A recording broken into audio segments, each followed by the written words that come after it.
Magandang araw sa inyo lahat. Ako po si Banat Bay at eto na nga, malupit po ang nangyayari ngayon dyan sa Cebu. At ang komento nga ng mga kababayan natin ano ho ba, meron na ho bang martial law dyan sa Cebu?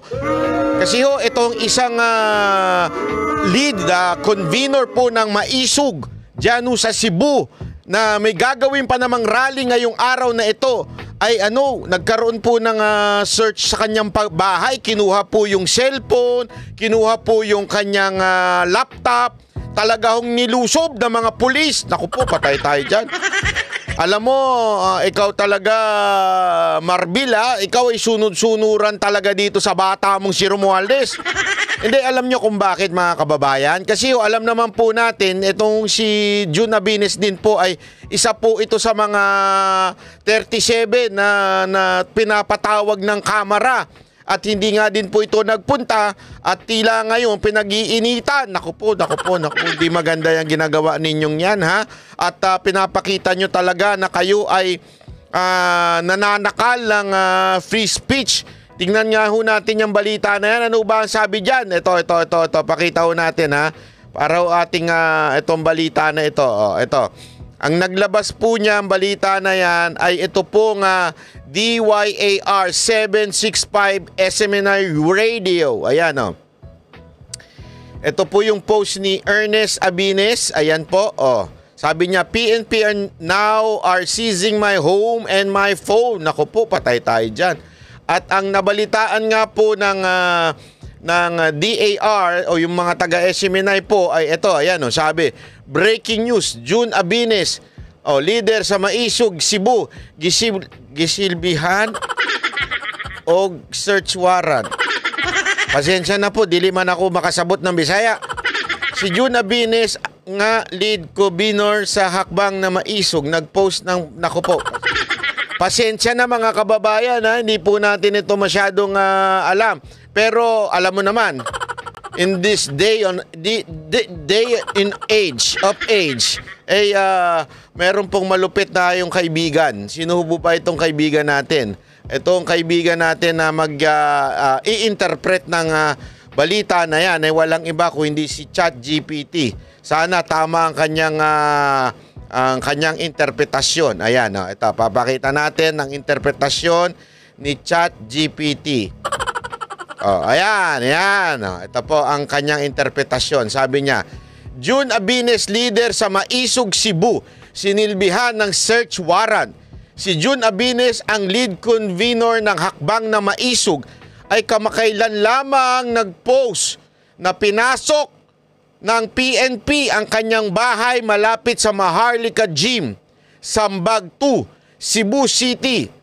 Siya ay sinilbihan ng search warrant kaugnay umano sa illegal na pag-access ng impormasyon at data ng PNP. Naku po, ano yan? Bagong inventong kaso na naman yan. Kinumpiska ng mga otoridad ang kanyang laptop at cellphone para sa investigasyon. Sa kasalukuyan, hindi makontak si Jun. Naku po, hindi makontak si Jun Abines. Masamang tao talaga kayo. Si Abines ay isa sa mga nangunguna sa gaganaping indignation rally ngayong Pebrero 22 sa Mandawi City, kung saan mismo dating Pangulong Rodrigo Roa Duterte ang dadalo. Nako! Kaya pala, naku po, masama itong ginagawa ninyo. PNP. Ginigipit nyo yung tao. Ayan ito yung picture na kung saan pinasok ko ng mga PNP, may search warrant. Nako, hindi maganda yan. At syempre, alam mo, ito nga natatawa lamang po ako, na naiinis, na naagagalit bakit kanyo? Kasi noong unang panahon, mga panahon noon, talaga namang ang mga hinuhuli ng gobyerno ay ang mga komunista. Ang mga makakaliwa, ang mga NPA. Ngayon, itong mga PNP, ang ino-operate na, allegedly, ay itong mga political activists o yung tinatawag ni barbers na vloggers. Diba? Pero mga political activists yan na nais lang ng kaayusan. Ito, papakita. Ito yung rally na magaganap dyan. Ayan, yan. Nakikita ninyo. Yan po yung magaganap na rally ngayon. 4:30, unya-unya, 4:30 PM hanggang 11, nadadaluhan ni Pangulong Duterte. Ayan mismo, naku po, grabe ho yan ha. Isa ho siya sa mga leader o lead convener ng itong grupo na ito, ng Maisog. Ayan Ito, ayan yan yung kanilang ayan po si, ayan 'di ba? Kitang-kita po. Ito nga po, nagsalita nga po si June Abines. Ito po, siya po yun, yung nilusob ng mga pulis. Ayan. Siya po, ayan. I-play nga natin to na maintindihan natin kung ano nangyayari dyan. Sir June, kini nga Cebu People's Indignation Rally, ang atong gitanaw ani nga ang kinabag-an nga mga Cebuano makapakita sa ilang sentimento pinaagi sa rally. Yan. Para daw yung mga taga Cebu maipakita yung kanilang sentimento doon sa rally. Tama ba ako? Sana naman. Medyo naiintindihan natin ng kapiraso. Sana tama yung sinabi ko. Kay nahurot na ang tingog, nahurot na mga pulong sa... Naku, ano yung mahurot? Sorry mga kababayan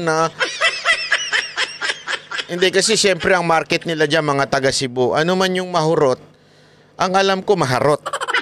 Pero yung mahurot. Dali, ano ba yung mahurot? Hanapin natin yan mamaya. Social media, sige na lang og saba, depressing na kayong situation, pero wag yun nahitabo, walay plano ang atong administration. Yun, kahit daw nakaka-frustrate na yung mga nangyayari sa gobyerno, tila hindi nakikinig, hindi sumasagot ang gobyerno. Sabi niya. To correct their wrong deeds. In fact, napa sila yung mga... hindi daw kinokorek yung mga mali ng gobyerno. Kaya ilabas na natin dito sa rally na to. Tama po ba? Kung sana tama po. Pasensya na kung mali. Mga news nga okay ra daw ang Pilipinas. Wala daw krimen. Ayun. Wala daw... Ayan daw, kesa sa news daw, wala daw krimen, katarantaduhan po yan. Alam mo, may napanood nga ako dyan, sabi nung isang sana ibalik talaga si Pangulong Duterte o yung war on drugs kasi doon daw sa Mindanao, grabe na ho daw ang droga, kaliwat kanan, ang drogang kalakaran dyan sa Mindanao. Tapos sinasabi kahit nga daw yung mga otoridad ay naiimpluwensya na ng mga drug lord, takot na sa drug lord. Naku po, patay tayo dyan. Problema sa atong ekonomiya. Noise ra daw.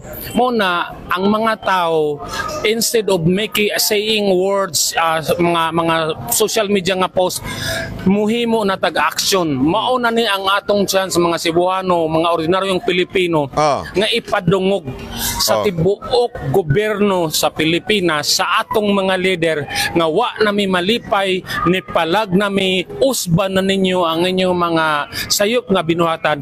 Kay kami mga Pilipino, hibalubing nga ang power of the government emanates from the people. Yun, tama yun. Palakpakan si Sir. Kaya naman pala na-search warrant ka, Sir. Kasi sabi mo, the power emanates from the people. Na-search warrant ka tuloy. Diba? Kasi, bakit sabi nung pulis, hindi pwede yun? Power emanates from Tambi. Hindi pwede yun. Yun ang boss ng boss namin Kaya the power emanates from Tambi. Dahil dyan, search warrant ka. Dahil dyan, kunin namin cellphone mo at saka yung laptop mo. Kaya naman pala Sir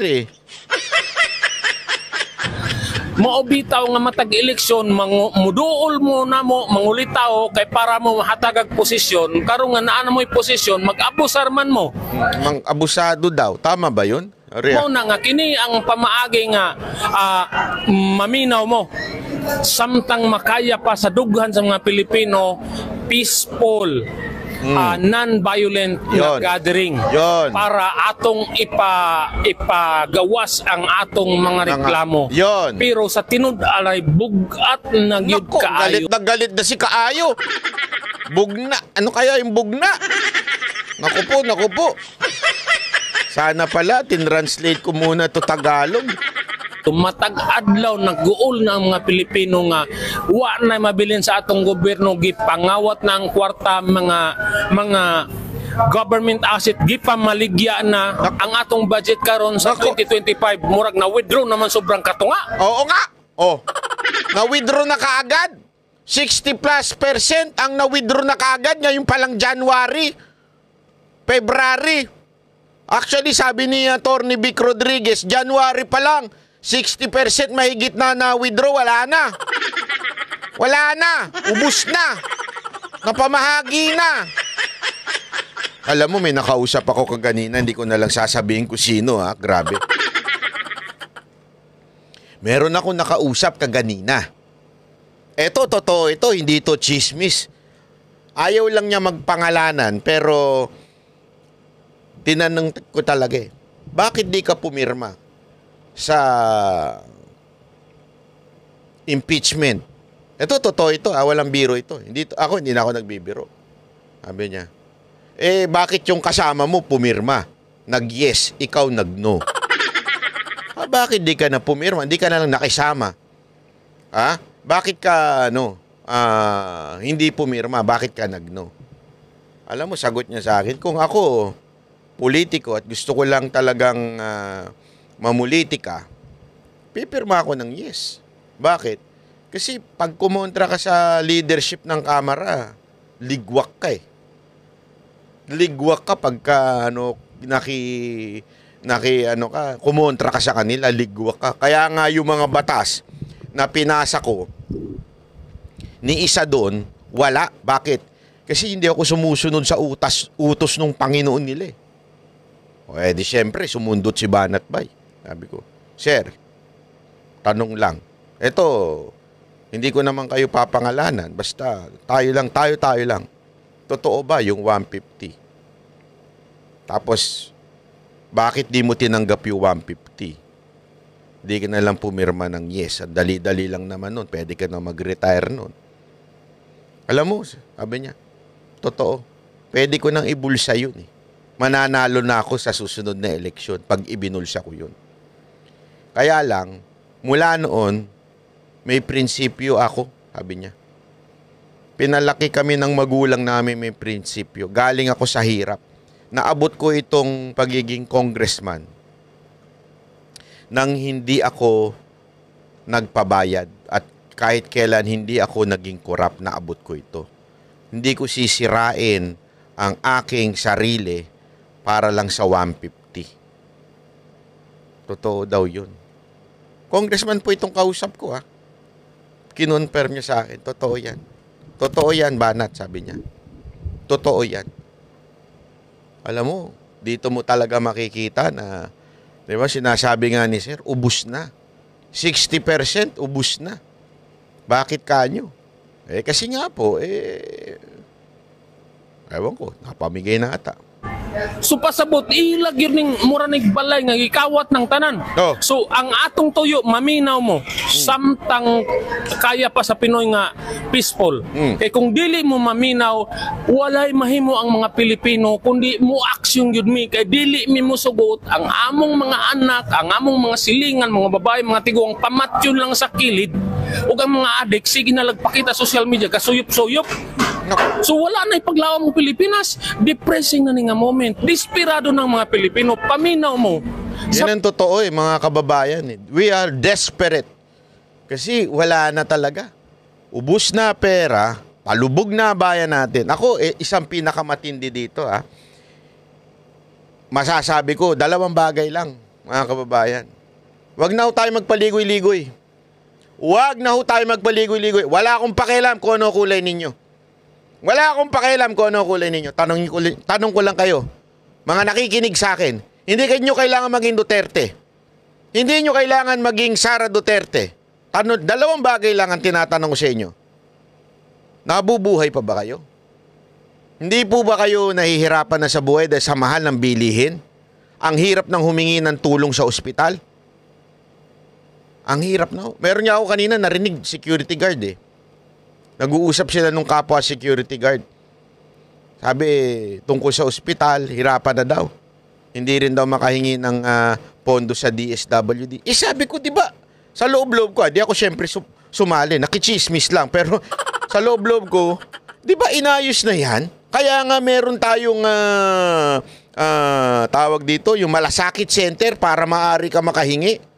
May bali-balita nga dyan, di ba? Na wala ng budget yan. Although, dinedeny ng DOH yan. Para lang sa kaalaman natin, dinideny ng DOH na wala ang budget yung malasakit center. Meron daw. Pero iba yung nararamdaman at nararanasan ng taong bayan. Ang nararanasan ng taong bayan, kulang na. Nauubos na. O kung meron man, sobrang liit na ang nakukuha sa malasakit center. Akala ko ba yan ang nasolusyonan noon? Oo. Pinamigay Mantakin mo ipamigay naku, hindi ko na lang babanggitin. Pero na mga demonyong congressman, di ba, pinamigay nila bilang ayuda yan. Instead na ibigay sa may mga sakit, di ba? Yan ang una kong tatanong sa inyo mga kababayan. Walang kulay dito, walang Duterte dito. Tanungin ko kayo. Kamusta ang pamumuhay ninyo? Komportable ba? Masasabi nyo bang nairaraos nyo o talagang kulang na kaya nagsusugal na kayo sa cellphone?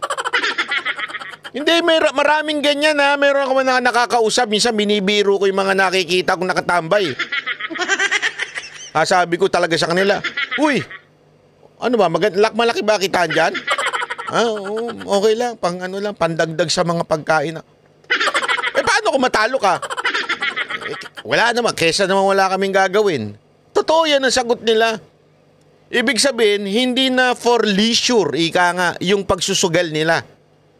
Kaya nga, mga putang ina ninyo mga vlogger na nagpo-promote ng sugal. Naku. Sorry. Hindi, inis ako sa mga vlogger mga influencer na nagpo-promote, mga artista nagpo-promote ng sugal. Fuck you, sa totoo lang. Ang sama ng ugali. Alam nyo ba sinisira niya ng bawat Pilipino? Yung mga jeepney driver, nakikita ko kaya pala natatraffic dahil nagsusugal. Tapos yung ang biktima niya may hirap Kasi hindi na sa kanila laro yun Do you know that gambling supposed to be leisure? Hindi na Kinukuhanan na nila ng pera yun. Yun yung akit sa kanila na wala na kaming pag-asa, kailangan namin ng pera, kaya magsusugal kami hanggang nababaon na sila sa utang. Kaya nga, dumadami yung krimen ngayon Dalawang dahilan kung bakit dumadami yung krimen ngayon. At yan yung pangalawa kong punto ngayong araw na to. Ano yun? Bakit? Drugs and gambling. Yan ang dalawang pumapatay sa mga Pilipino. Kaya yung pangalawa ko ay crime. Peace and order. Kamusta na ba kayo? Gutom na ho ba kayo? O busog kayo? Pangalawa, kamusta na? Safety pa po ba kayo? O takot na kayo maglakad ngayon dahil napakaraming demonyo sa karsada? Ang dami na namang adik, ang dami na namang tulala, ang dami na namang dilat. Sa bagay, ang dami namang dilat sa Congress Hindi lang sa Congress, pati sa palasyo. Puro dilat. Kaya nga mga kababayan, yun lang yung dalawang tanong. Nakakakain pa ba kayo ng sapat? O forced diet na kayo? O baka naman puro pansit kanton na lang kayo? O pangalawa, safety pa ba kayo? O hirap na kayo ngayon maglakad? Natatakot na kayo sa mga anak ninyo? Kung yan dalawang tanong na yan, bumagsak. Abay, sandali lang mga kababayan. Bakit bumagsak yan? Dati maayos yan. Dahil sa gobyernong ito. Yan ang katotohanan. At hindi lang yung gobyerno, executive branch Oo, may kinalaman ng executive branch yan. Pero ang pinaka may kasalanan dito, yung mga walang niyang congressman natin na panay ang nakaw. Dahil sa pagnanakaw nila, naubos na ang pera ng Pilipino. Dahil dyan, nagmamahal ang ating bilihin. Bakit kanyo? Corruption Pag may corruption, ano nangyayari? Merong mga smuggling.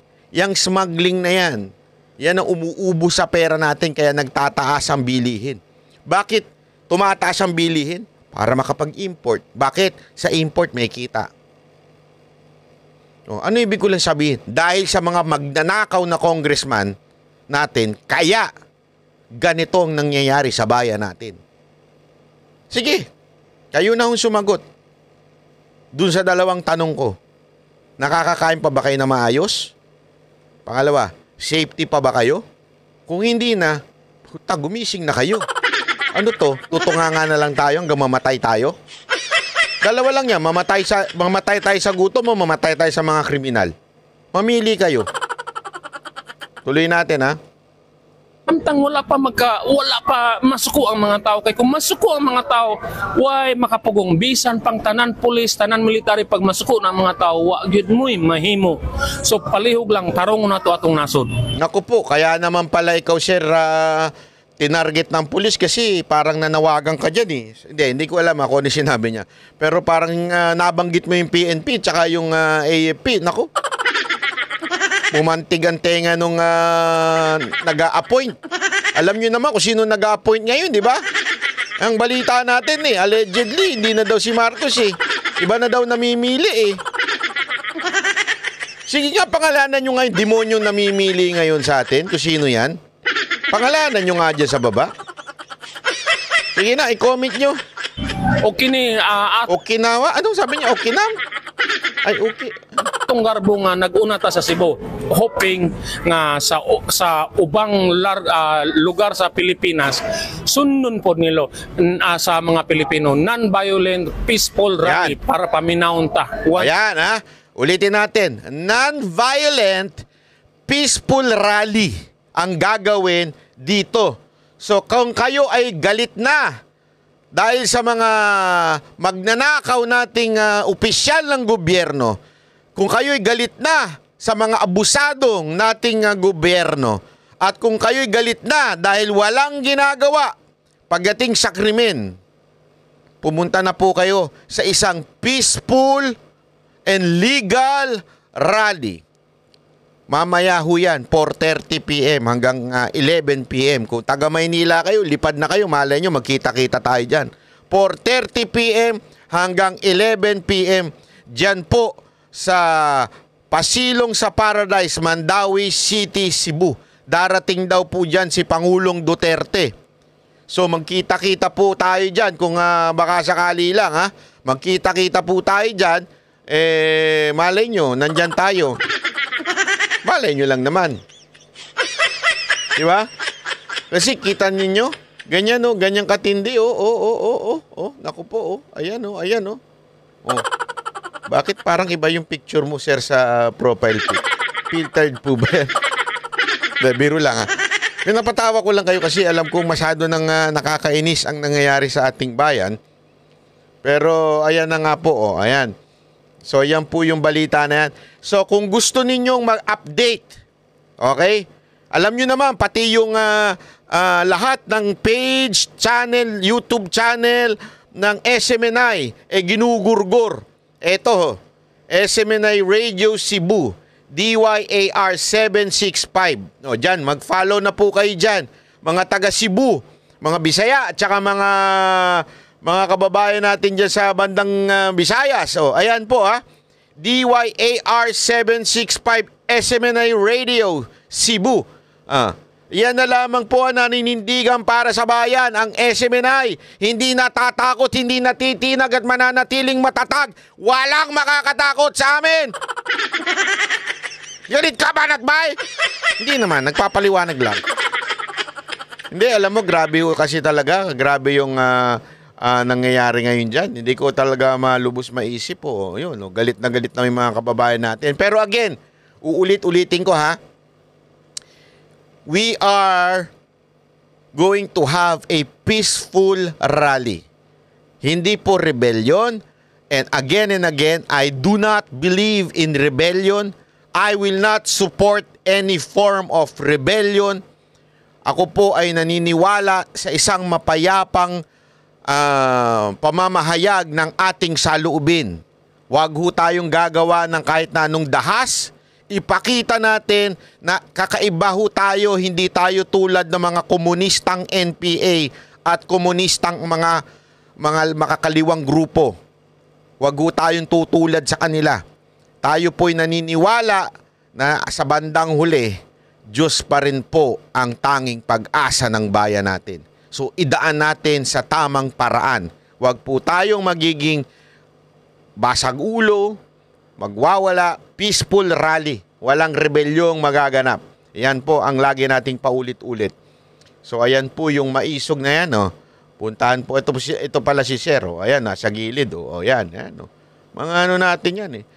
Kasama din po yan sa mga binanatan po ng committee, yung TRICOM, yung mga committee ng mga mananakal. Oh. Yung TRICOM na yan, mananakal ho yung mga animal na yan eh. Totoo. Huwag na tayo maglokohan. Sila ho ay talagang mananakal. O, pakinggan natin to si Sir, ha? Sir, kinsa itong gipaabot na ginakabisita dyan sa ato ang indignation rally? Well, actually, no, sa gikingon nako kaganina sa atong press con, gipadadhan na to imbitasyon ang tulo ka mga Duterte, no? Foremost of which is the former president, no, si PRRD, si VP Sara o si Mayor Basti, no? Pero so far, as of this morning, ang ni-confirmar pa lang mo ari og motambong is the former president, no? Si Pangulong Rodrigo Duterte. So, confirm po si PRRD na pupunta po dyan sa Cebu, ha? Ni-confirmar na pod ang duha ka senatorial candidates nga si Atty. Vic Rodriguez o si Congressman Rodante Marcoleta. Ayan, si Atty. Vic pupunta at saka si Rodante Marcoleta. Abangan po natin dyan. Ha? Marami pa pong pupunta, malay nyo. So far kanara sila sa mga national prominent figures, no? Ang mga PDP laban senatoriables wa pa sad mi kay wa pa confirmation kay tungod lagi sa dinalian ni murag lightning ang rally ni siya, lightning dinalian kayo nga panagtigom. So wa pa mi kay basig conflict sad sa ilang mga kanang schedules, no? So far. Okay. Sa local, also man, na may mga specific invite or is it open to all? It is open to all, pero ang giimbitar lang gyud namo nga naay gipadalhan og invitasyon ang Tri-Cities ra gyud, no, of Cebu, no. Sa gikaingon ko na ang mga Duterte endorsed candidates sa Tri-Cities of Cebu, no. So kinsa man na sila, no. PDP laban si Mayor Mike Rama sa Cebu City, gi-endorsar man pod ni PRRD si Paz Radasa, isip kandidato pagkamayor sa Lapu-Lapu City, imbitar pod nato, pero samot na gyud, no, ang atong host nga LGU si Mayor Jonas Cortez, no, nga gi-endorsar pod. Suportahan natin yung mga kandidatong. Alam mo, eto lang gusto ko lang sanang sabihin ito. Ako kasi ilang beses ko na nakasama yan nakita, sabihin na meet at nakausap si Mayor Rama. Alam nyo, suportahan po natin yung mga yan kasi hindi humadali ang sumuporta sa kanila, sa mga Duterte. Sobrang panggigipit ang ginagawa ng gobyernong ito sa mga sumusuporta kay Pangulong Duterte at kay VP Sara Duterte. Kaya para manindigan niya mga yan ang mga totoong hindi nang iiwan. Diba? Kasi ngayon, madaling mang-iwan. Dami ko nga kilalang mga congressman dyan. Dati sip-sip yan kay Duterte. Oh, pataas-taas ng kamay. Mga sip-sip yung mga... Ayoko talaga magburay. Pero napaka-sip-sip niya mga animal na yan. Tapos ngayon, grabe makausig kay PRRD. Sa bagay, tulad nga nung sinabi nung congressman kausap ko kaganina, sabi niya, Banat ba pag hindi ka sumunod pag-iinitan ka talaga Pag hindi ka sumunod sa kumpas ng leader namin, pag-iinitan ka.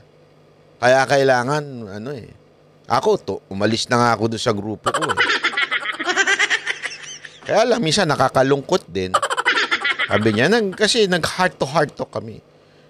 Sinasabihan pa akong anti-Duterte daw ako, pero sa totoo lang, hindi lang nila alam kung ano yung tinatayuan ko sa loob ng kamera. Na kung saan kailangan sumunod. Kasi doon sa kamera daw, hindi ka pwedeng middle ground. It's either you are kasama, kakuntsaba, diba? Or labas ka. Out of ka talaga. Out of the kalambu ka talaga. Ibig sabihin, talagang kaaway ka, kalabanin ka. Siya nga daw ilang beses ng nasita dahil hindi nakikisama. Pero may mga ilan daw Duterte supporter na tila tinitira pa siya. Sabi ko, ganyan talaga minsan yung iba nating kasamahan. Hindi kasi kami nag-uusap-usap. O sino ba ang babanatan? Sino ba? Minsan may kanya-kanya ho kaming isip. Dahil hindi totoo yung sinasabi nitong putang inang... Muntikan ko na mabanggit yung pangalan. Magagalit na naman siya. Sasabihin na naman niya, dito mo kami murahin.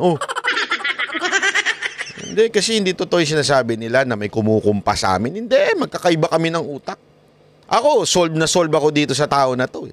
Alam kong grabe grabe suporta nito sa taong bayan.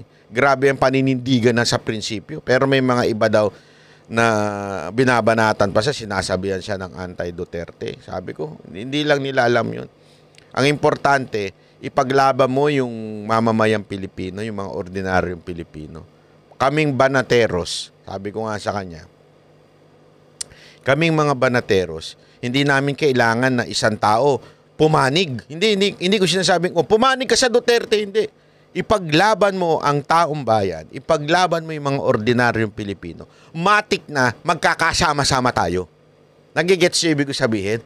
Matik yan eh. Kasi wala naman nung pinaglalaban ng mga Duterte supporter kung hindi sa taong bayan. Bumalik yung peaceful, bumalik yung maayos, komportableng buhay. Yan po eh. Kaya lang naman tayo nagkasama-sama dahil yan po ang nais natin. At natanggap natin yan doon sa 6 na taon ni Pangulong Duterte. Kaya tayo, solidong Duterte. Hindi dahil, wala lang, gusto lang namin kay Duterte. Hindi ganun. Kasi naranasan ng buong bansa ang kaayusan.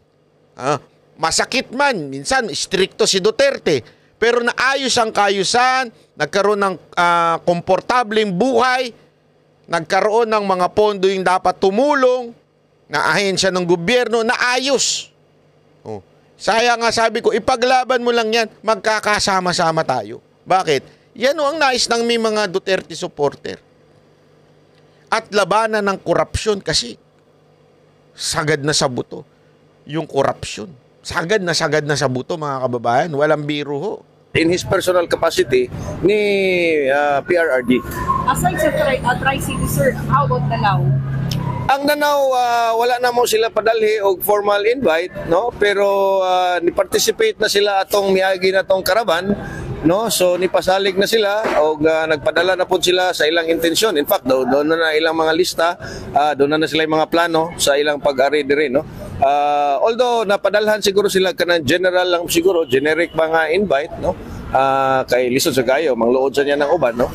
Pero nakaparticipate man gud sila atong karaban ang 5th district, no, mao nang dali ra dayon silang naka-coordinate, no? So hanggang dito na lang po muna tayo, mga kababayan.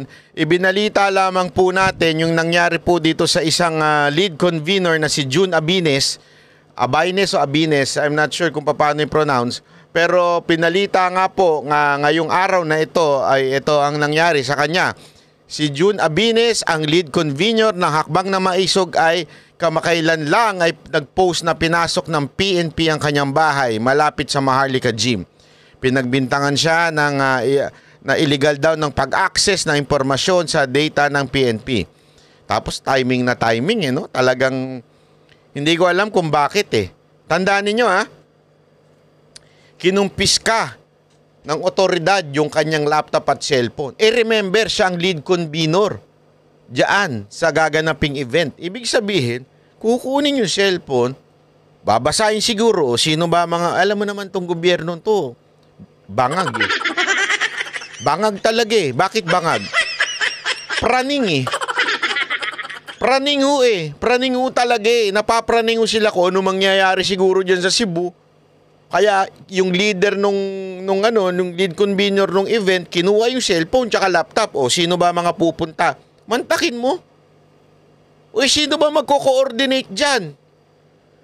Siyempre, tao ni PRRD, dyan magko-coordinate. O, bakit kinuha yung cellphone? O, tsaka yung laptop. Di ba? Ano ito? Ang laking katarantaduhan na ho ito Kaya mga kababayan, gising-gising ho tayo. Baka mamaya, bukas kamakailan, wala na kami lahat.